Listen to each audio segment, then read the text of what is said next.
Coming to the fourth part of this chapter, let's discuss about the human circulatory system. Human circulatory system को blood vascular system भी कहा जाता है, जिसके अंदर मस्कुलर चेम्बर्ड हार्ट होता है, क्लोज ब्रांचिंग ब्लड वेसल होती है और ब्लड जो कि ऐसा फ्लूइड जिसको सर्कुलेट किया जाना है। हार्ट मीसोडर्मली ड्राइव्ड ऑर्गेन है। कौन सा ओरिजिन से? मीसोडर्मली। और कहाँ पर सिचुएट होता है तो हम कहेंगे थोरैसिक कैविटी के अंदर, दोनों लंग्स के बीच में, और थोड़ा सा टिल्टेड हुआ रहता है लेफ़्ट साइड में। हार्ट मीसोडर्मली डिराइव्ड ऑर्गन है, थोरैसिक कैविटी के अंदर प्रेजेंट होता है, लंग्स के बीच में, और थोड़ा सा लेफ़्ट की तरफ टिल्टेड हुआ रहता है। साइज़ की बात करें तो क्लेंच फिस्ट के बराबर इसका साइज़ होता है। डबल वॉल मेम्ब्रेनस बैग है।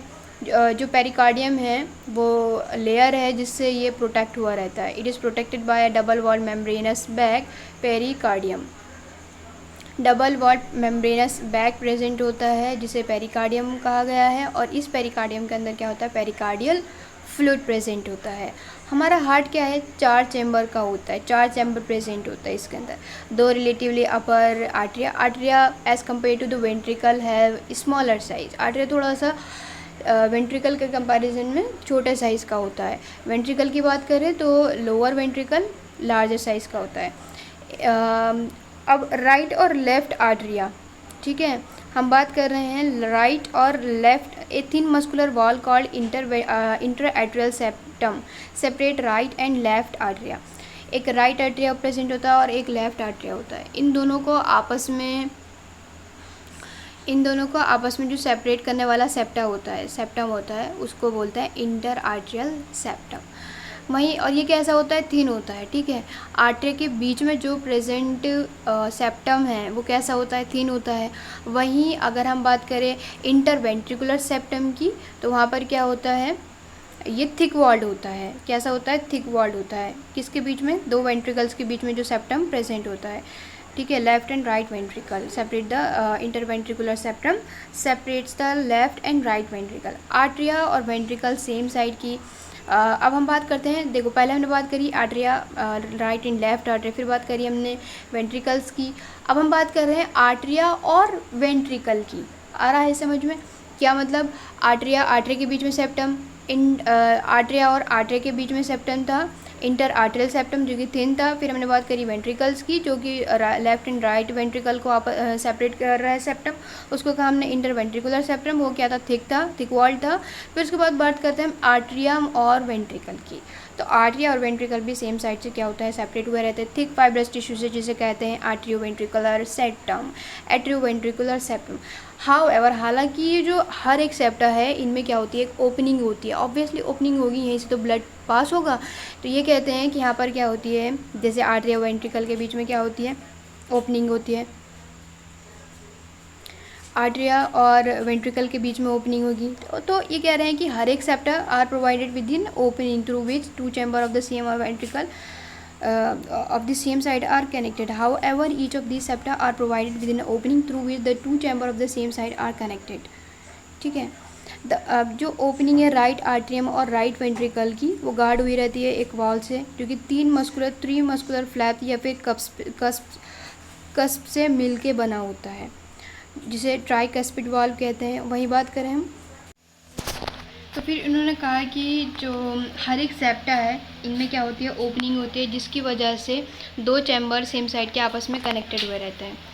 अब राइट आर्टरियम और राइट वेंट्रिकल की opening between the right atrium and right ventricle is guarded by a valve formed of the three muscular flap और कस्प। राइट आर्टरियम और right ventricle के बीच में जो ओपनिंग प्रेजेंट होती है वहाँ पर एक वाल प्रेजेंट होता है, और वो वाल 3 मस्कुलर फ्लैप से मिलके बना होता है, फिर कस्प से, जिसे क्या कहते हैं? Tricuspid valve. ये ट्राइकस्पिड वाल्व किसके बीच में है? राइट आर्टरियम और राइट वेंट्रिकल के बीच में। ट्राइकस्पिड वाल्व किसके बीच में है? राइट आर्टरियम और राइट वेंट्रिकल के बीच में। और वहीं हम बात करें बाइकस्पिड वाल की या फिर मित्रल वाल की, बाइकस्पिड का दूसरा नाम क्या है, मित्रल वाल। ये गार्ड करता है ओपनिंग किसकी, लेफ्ट आर्टरियम और लेफ्ट वेंट्रिकल की, ठीक है। हमने बात करी है ट्राइकस्पिड वाल की, जो राइट आर्टरियम और राइट वेंट्रिकल के बीच में है। फिर हमने बात करी बाइकस्पिड या फिर मित्रल वाल की, जो रेगुलेट कर रहा है किसके, जो वाल गार्ड करता है ओपनिंग को किसके बीच में, लेफ्ट आर्टरियम और लेफ्ट वेंट्रिकल के। अब जो राइट और लेफ्ट वेंट्रिकल है ये कहाँ खुलेंगे, आप खुद सोचिए।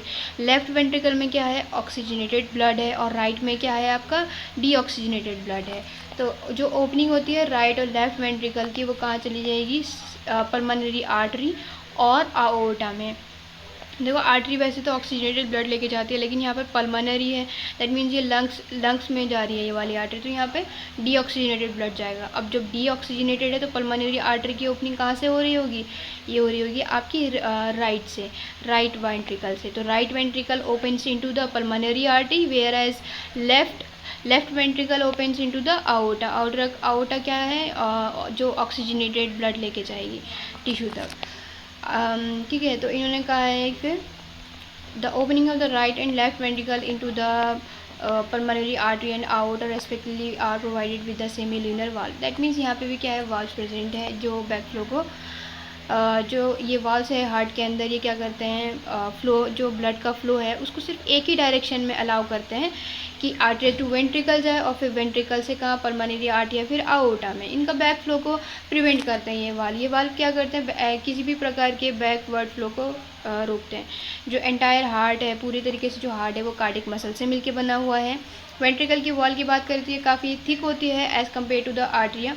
एक स्पेशलाइज कार्डियक मस्क्यूलेचर जिसे नोडल टिश्यू कहते हैं वो हार्ट पर डिस्ट्रीब्यूट हुआ रहता है, ठीक है।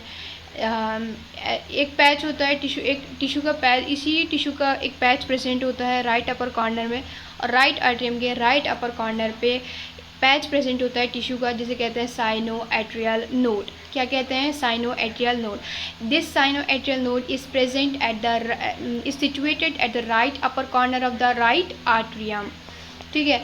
अनदर मास, इसका जो इसी टिश्यू का दूसरा मास कहाँ मिलता है, लेफ्ट कॉर्नर में मिलता है, लेकिन किसी के, राइट आर्टरियम के, दैट मीन्स राइट आर्टरियम की ही बात कर रहे हैं हम।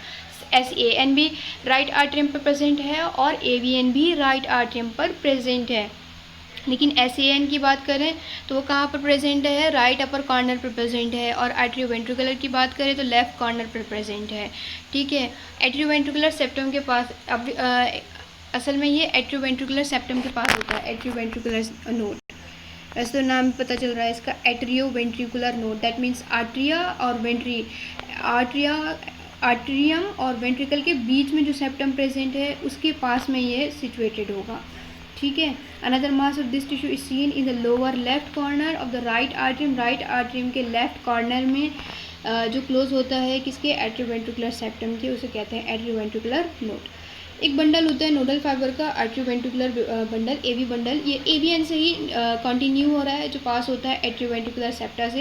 आर्टरियोवेंट्रिकुलर के बीच में जो सेप्टर प्रेजेंट है उससे ये AV बंडल कंटिन्यू होते हैं, और फिर बाद में इंटरवेंट्रिकुलर सेप्टम पर जाकर इमर्ज होते हैं, और फिर वहाँ पर जाकर राइट और लेफ्ट बंडल में डिवाइड हो जाते हैं।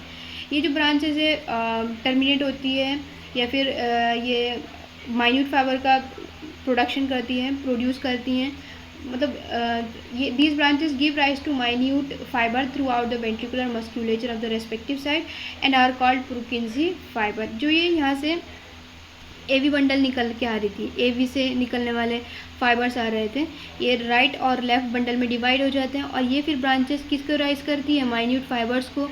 पूरे वेंट्रिकुलर मस्कुलेचर पे ये फाइबर्स देखने को मिलेंगे, ठीक है, और इन्हें क्या कहते हैं, पुरकिंसी फाइबर। नोडल मस्कुलेचर के अंदर एबिलिटी होती है, उसके अंदर इतनी एबिलिटी है कि वो एक्शन पोटेंशियल को जनरेट कर सकता है किसी भी एक्सटर्नल स्टिमुलाई के।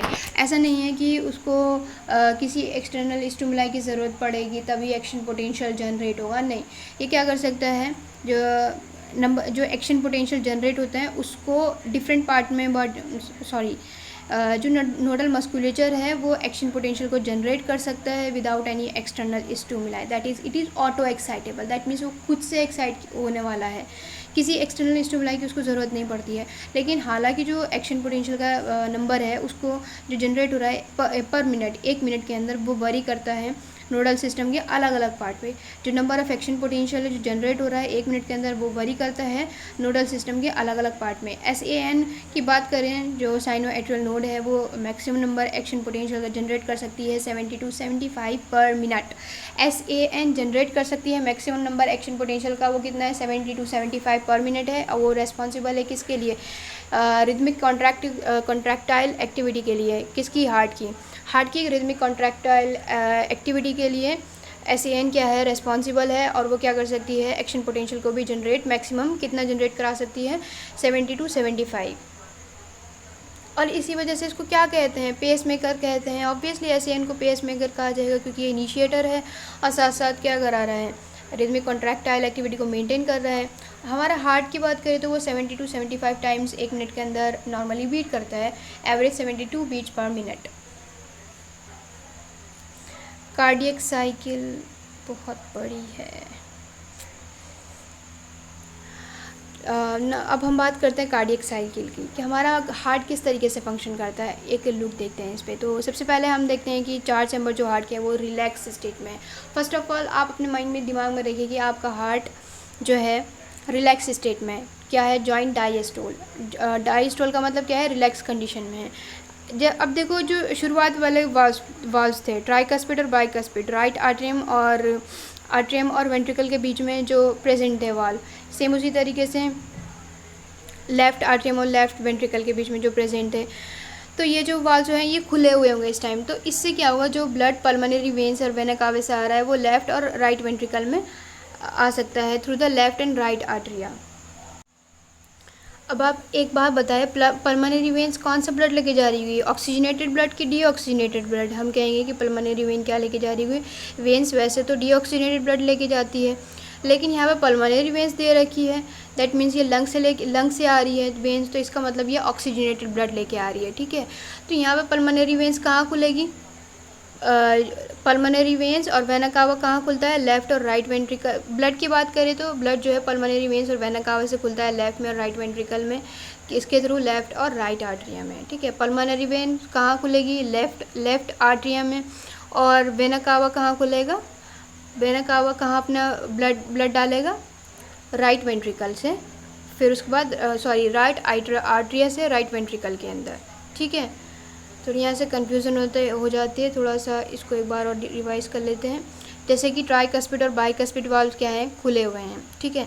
तो ब्लड पल्मोनरी वेन से, जो पल्मोनरी वेन में क्या है, ऑक्सीजनेटेड ब्लड है, वेना कावा में क्या है, डीऑक्सीजनेटेड ब्लड है, ठीक है। मैंने कहा था कि लेफ़्ट आर्टरी के अंदर क्या होता है, ऑक्सीजनेटेड ब्लड जाता है। तो पल्मोनरी वेन से लेफ़्ट आर्टरी के अंदर ब्लड जाएगा, फिर उस लेफ़्ट आर्टरी से कहाँ चला जाएगा, लेफ़्ट वेंट्रिकल के अंदर चला जाएगा। सेम उसी तरीके से वेना कावा डीऑक्सीजनेटेड ब्लड लेके आ रहा है, कहाँ से, टिश्यू से, और ये कहाँ पर आकर खुल जाएगा, राइट आर्टरिया में, और फिर राइट आर्टरिया से कहाँ चला जाएगा, राइट वेंट्रिकल के अंदर, ठीक है। सेमी ल्यूनर वाल्व इस टाइम पर क्या होंगे, क्लोज होंगे, सिर्फ ऊपर वाले खुले होंगे, नीचे वाले बंद होंगे वाल्व, ठीक है। SAN क्या करेगा, अब एक्शन पोटेंशियल जनरेट करेगा, जिसकी वजह से क्या होगा, दोनों के दोनों आर्टरिया क्या हो जाएंगे, कॉन्ट्रैक्ट हो जाएंगे, जिसकी वजह से क्या होगा, आर्टरियल सिस्टोल हो जाएगा, साइमल्टेनियस कॉन्ट्रैक्शन, जिसे क्या कहा गया है, एट्रियल सिस्टोल। इससे क्या होगा, ब्लड का जो फ्लो है वो वेंट्रिकल में इंक्रीज़ हो जाता है लगभग 30%, ठीक है। 30% तक ब्लड जो है वेंट्रिकल में पहुंच जाता है। तो एक्शन पोटेंशियल कंडक्ट होता है to the ventricular side AV1 और AV बंडल के थ्रू। एक्शन पोटेंशियल कंडक्ट हो जाता है वेंट्रिकुलर साइड जो है AV1 और AV बंडल के थ्रू, जहाँ से बंडल ऑफ हीट ट्रांसमिट कर देता है इसको पूरे वेंट्रिकुलर मस्कुलेचर पे, ठीक है। एक्शन पोटेंशियल जनरेट हुआ वेंट्रिकुलर साइड पे, किसने करा, AV1 और AV बंडल ने, और जहाँ से बंडल ऑफ हीट को पूरे मस्कुलेचर पर उसको क्या कर देता है, ट्रांसमिट कर देता है। इससे क्या होगा, वेंट्रिकुलर मसल्स में कॉन्ट्रैक्ट हो जाएगी। अब वेंट्रिकुलर मसल्स कॉन्ट्रैक्ट हो गई हैं तो आर्टरिया का क्या होगा, साइमल्टेनियसली आर्टरिया के अंदर रिलैक्सेशन हो जाएगा। अगर ऊपर वाला रिलैक्स है तो नीचे वाले में कॉन्ट्रैक्शन होगा, और नीचे वाला रिलैक्स है, अगर नीचे वाला रिलैक्स है तो ऊपर वाले में कॉन्ट्रैक्शन हो जाएगा, ठीक है। तो अब इस वाले कंडीशन में क्या होगा, वेंट्रिकुलर सिस्टोल हो जाएगा और आर्टरिया क्या हो जाएगा, डायस्टोल। दैट मीन्स आर्टरिया का क्या हो जाएगा, रिलैक्सेशन, ठीक है। फिर बात करते हैं वेंट्रिकुलर सिस्टोल की। तो वेंट्रिकुलर सिस्टोल इंक्रीज़ करता है वेंट्रिकुलर प्रेशर को। वेंट्रिकल जब कॉन्ट्रैक्ट होगी तो वहाँ से वेंट्रिकुलर प्रेशर इंक्रीज़ हो जाएगा, जिसकी वजह से क्या होता है, जो ऊपर वाले वाल्व्स प्रेजेंट है ट्राइकस्पिड और बाइकस्पिड वाल्व, वो क्या हो जाएंगे, बंद हो जाएंगे। Pressure causing the closure of the, हाँ, तो ऊपर वाले जो वाल्व्स हैं वो क्या हो जाते हैं, बंद हो जाते हैं due to the attempted back flow of the blood into the atria. जो वेंट्रिकल के अंदर प्रेजेंट ब्लड है वो ऊपर की तरफ जाने की कोशिश करता है, जिसकी वजह से ये जो ऊपर वाले वाल्व्स है ये क्या हो जाते हैं आपके, क्लोज हो जाते हैं। इस तरीके से वेंट्रिकल प्रेशर फर्दर इंक्रीज़ हो जाता है, इंक्रीज़ होता है। तो सेमी लूनर वाल्व जो गार्ड कर रहे थे किसकी ओपनिंग, पल्मोनरी आर्टरी की और आओर्टा की, पल्मोनरी आर्टरी राइट साइड में और आओर्टा लेफ्ट साइड में, ठीक है, तो वो खुल जाते हैं, फोर्सफुली ओपन हो जाते हैं क्योंकि वेंट्रिकल प्रेशर क्या हो रहा है, इंक्रीज़ हो रहा है, जिसकी वजह से ब्लड क्या होगा, वेंट्रिकल में पास हो जाता है और फिर वेसल में चला जाता है, ठीक है। वेंट्रिकल अब रिलैक्स हो जाएगी जब यहाँ से ब्लड का सर्कुलेशन कहाँ हो जाएगा, रेस्पेक्टिव आर्टरी और आओर्टा में चला जाएगा। तो यहाँ से वेंट्रिकल रिलैक्स हो जाती है, वेंट्रिकुलर डायस्टोल हो जाता है और वेंट्रिकुलर प्रेशर क्या हो जाता है, कम हो जाता है, जिसकी वजह से सेमीलूनर वाल्व्स फिर क्या हो जाती है, क्लोज हो जाती है, क्योंकि ब्लड का फ्लो कहाँ हो गया है, वेसल में हो गया, तो वो ब्लड क्या करेगा, वापस से जाना चाहेगा, वापस तो जा नहीं पाएगा। इसने में क्या होगा, जैसे ही वापस जाने की कोशिश करेगा तो जो सेमीलूनर वाल्व्स प्रेजेंट है वहाँ पर वो क्लोज हो जाते हैं। इस तरीके से वेंट्रिकल प्रेशर फिर फर्दर डिक्लाइन होता है और ट्राइकस्पिड और बाइकस्पिड वाल्व ओपन हो जाते हैं। जो ऊपर वाले वाल्व्स थे ट्राइकस्पिड और बाइकस्पिड वाल्व, तो वो क्या हो जाते हैं, खुल जाते हैं, क्योंकि ये प्रेशर जो आर्टरी में एग्जर्ट कर रही है by the blood which was being emptied into the them by veins. As the ventricular pressure decline further, तो ट्राइकस्पिड और बाइकस्पिड वाल्व ओपन हो जाते हैं by the pressure in the atria. Artery के अंदर जो प्रेशर प्रेजेंट हो, pressure से आर्टरी के अंदर जो प्रेशर आता है, और वो प्रेशर कौन एग्जर्ट कर रहा है, ब्लड एग्जर्ट कर रहा है, विच was being emptied into them by the veins, जो कि ब्लड जा चुका था, वेन्स में जा चुका था। The blood now once again move freely to the ventricle, अब ब्लड दोबारा से क्या है, वेंट्रिकल में मूव कर सकता है। वेंट्रिकुलर आर्टरिया नाउ फिर दोबारा से जॉइंट डायस्टोल की स्टेट में है, जैसे पहले थी, दोनों के दोनों वेंट्रिकल भी और आर्टरिया क्या हुआ है, दोबारा से रिलैक्स स्टेट में है। जल्द ही एसएएन फिर दोबारा से एक नया एक्शन पोटेंशियल जनरेट करता है, जो ऊपर डिस्क्राइब हुए हुए इवेंट्स हैं वो दोबारा से क्या होते हैं, उसी सीक्वेंस में रिपीट होता है और प्रोसेस कंटिन्यू दोबारा से चलती रहती है। ये जो सीक्वेंशियल इवेंट है हार्ट के अंदर जो साइक्लिकली रिपीट हो रहा है, इसको क्या कहते हैं, कार्डियक साइकिल, और इसके अंदर क्या होता है, सिस्टोल और डायस्टोल होता है, दोनों आर्टरिया और वेंट्रिकल्स का, ठीक है। तो हार्ट मैंने पहले भी बताया कि हार्ट जो है 72 टाइम्स 1 मिनट के अंदर बीट करता है, दैट इज़ काफ़ी सारी कार्डियक साइकिल 1 मिनट के अंदर परफॉर्म की जा रही है। आप समझ रहे हैं कि 72 टाइम्स ब्लड हार्ट बीट कर रहा है हमारा, कितनी बार, 72 टाइम्स। तो काफ़ी सारी कार्डियक साइकिल 1 मिनट के अंदर परफॉर्म की जा रही है। अगर हम एक साइकिल का ड्यूरेशन की बात करें तो वो कितना निकल के आता है, 0.8 सेकेंड। 72 टाइम्स 1 मिनट के अंदर हो रही है, दैट मीन्स 60 सेकेंड के अंदर 72 कार्डियक साइकिल आर परफॉर्म, ठीक है। तो 1 साइकिल विल बी 60/72। हर एक कार्डियक साइकिल के अंदर वेंट्रिकल पंप करता है कितना, 70 ml ऑफ ब्लड, जिसको स्ट्रोक वॉल्यूम कहते हैं। हर एक कार्डियक साइकिल के अंदर वेंट्रिकल कितना अप्रॉक्सीमेटली ब्लड को पंप करता है, वो है 70 ml ऑफ ब्लड, जिसको क्या कहते हैं, stroke volume. Stroke volume is the volume that is each, जो कि stroke volume is the volume of the blood that is pumped out by the ventricles, ठीक है। स्ट्रोक वॉल्यूम के अगर हम मल्टीप्लाई कर देते हैं हार्ट नंबर से, that is number of beats per minute, तो हमें क्या मिल जाता है, कार्डियक आउटपुट मिल जाता है। कार्डियक आउटपुट कैसे मिलता है, जब हम स्ट्रोक वॉल्यूम की मल्टीप्लाई किससे करते हैं, हार्ट रेट से, तो हमें क्या मिल जाता है, कार्डियक आउटपुट। इसी वजह से कार्डियक आउटपुट को डिफाइन किया गया है as a volume of the blood pumped out by each ventricle per minute and average 5000 ml और 5 litre in a healthy individual. इसी वजह से कार्डियक आउटपुट को ऐसे डिफाइन किया गया है कि जो ब्लड पम्प किया जा रहा है हर एक वेंट्रिकल के थ्रू पर मिनट, और ये एवरेज कितना होता है, 5 लीटर होता है एक हेल्दी इंडिविजुअल में।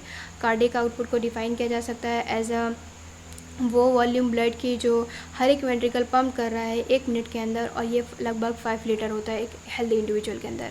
बॉडी के अंदर एबिलिटी होती है कि जो स्ट्रोक वॉल्यूम है एज वेल एज जो हार्ट रेट है उसको अल्टर किया जा सकता है, उसको चेंज किया जा सकता है। हमारी बॉडी के अंदर क्या है, स्ट्रोक वॉल्यूम को भी और हार्ट रेट को भी चेंज करने की एबिलिटी है। तो इस वजह से हम अपना कार्डियक आउटपुट को भी चेंज कर सकते हैं। अगर जैसे कार्डियक आउटपुट एथलीट की बात करें, कार्डियक आउटपुट की एथलीट की बात करें, तो एथलीट का कार्डियक आउटपुट बहुत ज़्यादा होता है as compare to the ordinary man. During cardiac cycle की हर एक कार्डियक साइकिल के दौरान 2 प्रोमिनेंट साउंड का प्रोडक्शन होता है, 2 प्रोमिनेंट साउंड सुनने को मिलते हैं जो कि इजीली स्टेथोस्कोप के थ्रू सुना जा सकता है। द फर्स्ट साउंड जो कि लब होता है, उसको जो सबसे पहले वाले जो सबसे पहले वाले वाल्व प्रेजेंट है आर्टियम और वेंट्रिकल के बीच में, तो वो कौन थे? ट्राइकस्पिड और बाइकस्पिड वाल्व। ट्राइकस्पिड राइट वाला और जो ये बाइकस्पिड थे लेफ़्ट वाले। तो जो लब साउंड है वो किससे एसोसिएटेड है? जब ट्राइकस्पिड और बाइकस्पिड वाल्व क्या होते हैं? क्लोज होते हैं। और जब वहीं बात करें हम डब की, जो कि सेकंड साउंड है हार्ट का, वो है जब हमारे सेमी ल्यूनर वाल्व क्लोज होते हैं, ठीक है। डब साउंड कब सुनाई देता है? जब हमारा सेमी ल्यूनर वाल्व क्लोज होता है। तो इन साउंड की क्लिनिकल डायग्नोस्टिक सिग्निफिकेंस होती है, इनके थ्रू हम पता लगाया जा सकता है काफ़ी सारी चीज़ों का। तो इस तरीके से वीडियो का एंड करते हैं, मिलते हैं फिर दूसरी वीडियो में। तब तक के लिए पढ़ते रहिए, खुश रहिए।